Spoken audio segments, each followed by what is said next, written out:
Hey everyone, my name is Mike Schlichting. I'm a PhD student here at the University of Wisconsin, and I'm super excited to tell you about some of the latest research I have regarding high-speed rail. This research is called Changes in Time Distance Variables and the Resulting Effects. All right, that title's not going to work. So let's talk about something that's a little more interesting, but is the same exact subject. What happens when Paul finds Claire on Tinder due to building a high-speed rail system? Okay, before we start our story, let's talk about some of the research that's out there. Now, it's no surprise that high-speed transportation shortens time and distance between cities, making travel much more efficient and possible. But building transportation alone won't result in economic development in a city. There's other things that have to take place. For example, under cluster theory, a company relies on other companies to perform their business. It might be a marketing firm, an accounting firm, or a legal firm that specializes in their industry. So for a company to move, say, from Minneapolis to Eau Claire, they have to still be able to maintain those linkages with the other companies. The second is what's called the knowledge class. And this is a recent development for an extremely mobile class that just needs simply a computer in order to perform their work. This would be an example of a software engineer that can work here, down the street, or on the other side of the world. In fact, when the first high-speed rail systems were built in the UK, they found that there was a knowledge class that led the move from London to the smaller cities. This all falls under neoclassical growth theory, that once the other two are in place, a company will start to move to an area of lower labor costs as well as land costs in order to maximize the profits of the company. Now, all this research is based upon case studies that were done in Japan, Hong Kong, China, and even in Washington, D.C. And the result is that Eau Claire might be not only benefit from high-speed transportation links to Minneapolis, but actually might experience what I'm calling super gentrification. So this leads to my problem statement for this project of how would Eau Claire benefit from being only 35 minutes from downtown Minneapolis due to high-speed rail. So let's begin our story. You have Paul, who's up in Minneapolis. He's a knowledge worker, a software engineer specifically. He's grown up there, loves the outdoors, but hates a high cost of living in the city. On the other side, we have Claire, who's also a millennial and a knowledge worker, but in the healthcare industry. She graduated from UW-Eau Claire and stayed there and loves the open space as well as the low cost of living. Although she still visits the city every 4 or 5 times a year in order to get away. These two are destined to be together, but today, time and distance separates them. This is because they're 83 miles apart. In fact, to travel, they would have to commute over 90 minutes each way from Minneapolis to Eau Claire. Now, the good news for Claire, she might be out there and unable to meet Paul, but Eau Claire itself is growing. It's rebounded from the loss of the Union Tire plant closure back in the 1990s and is reinventing itself based upon the knowledge class. So there is hope that Claire might find love in Eau Claire. Now take a step back, let's talk about how we're going to connect the two. So, what's funny about the city of Eau Claire is that it's lying along the route that the University of Wisconsin is proposing from Minneapolis to Chicago. They'll be using technology that's been in place in China and Japan for over 50 years called the Shinkansen. These trains operate over 220 miles per hour. What's even more fascinating is that they're actually reinventing magnetic levitated trains that can operate over 350 miles per hour. So as part of this study, we just looked at if you were to place 220 mile per hour trains from Minneapolis to Chicago, what would happen to all the cities in between, including Madison, Milwaukee, and Kenosha. But of course, we have our city of Eau Claire that's now on this major trade network. So returning back to our couple, because we've built the high-speed train, the two economic areas have been combined, and Tinder itself has now determined that it's one big area. And as a result, Paul and Claire are matched. Now, only by being 35 minutes apart. That's nothing new. In fact, the average commute time today in Minneapolis is 27 minutes, with over 11% of the population commuting already over 30 minutes to their job every day. Eau Claire, on the other hand, a little shorter commute, smaller city, but a large percent of that population is commuting over 30 minutes. So taking a 35-minute ride on a high-speed train is very easy to understand. It will result in trade, both in ideas as well as products, and more importantly, people. So with only 30 minutes between the cities, our couple starts talking and chatting and falling in love with each other. Paul comes to Eau Claire and starts to fall in love with not only Claire, but also the city itself, and is amazed by the low cost of living and the amount of coffee shops.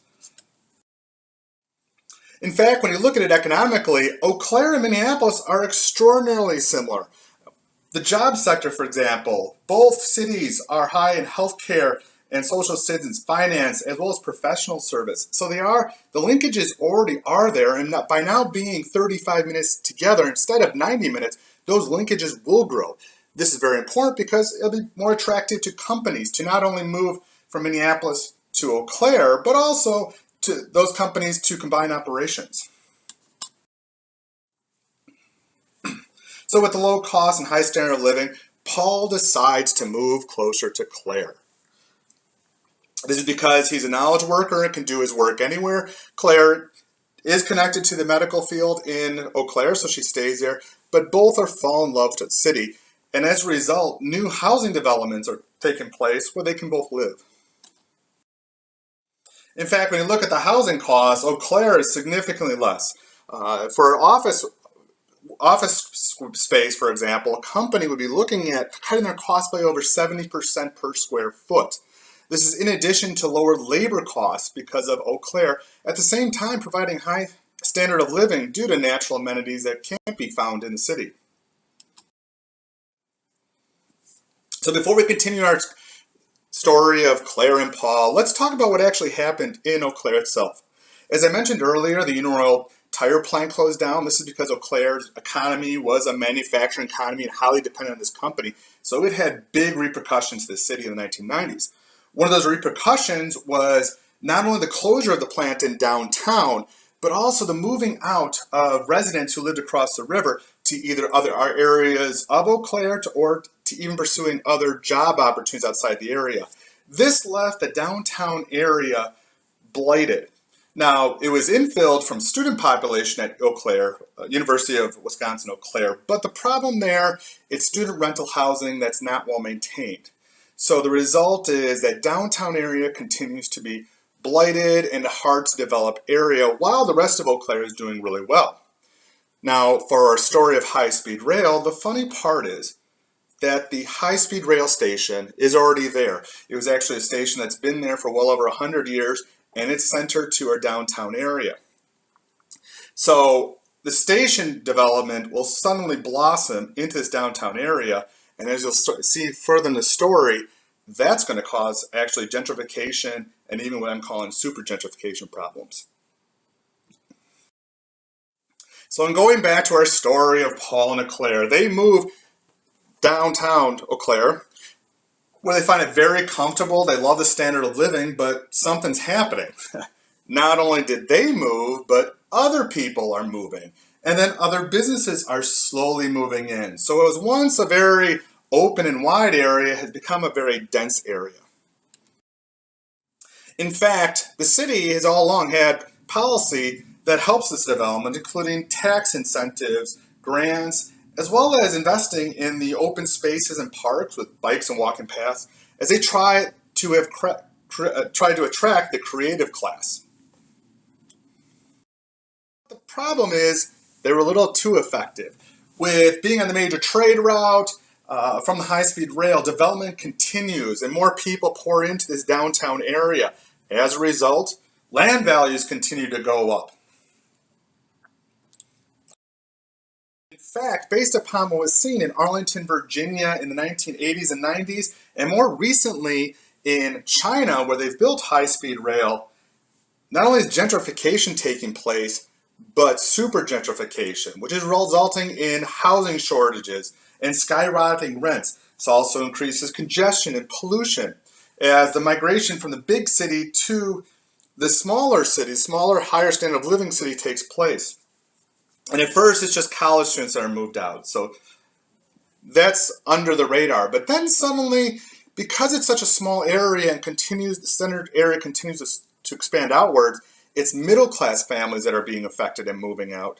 And in some cases, in cities such as Hong Kong and Shanghai, they're actually seeing where upper class families are being forced out for redevelopment.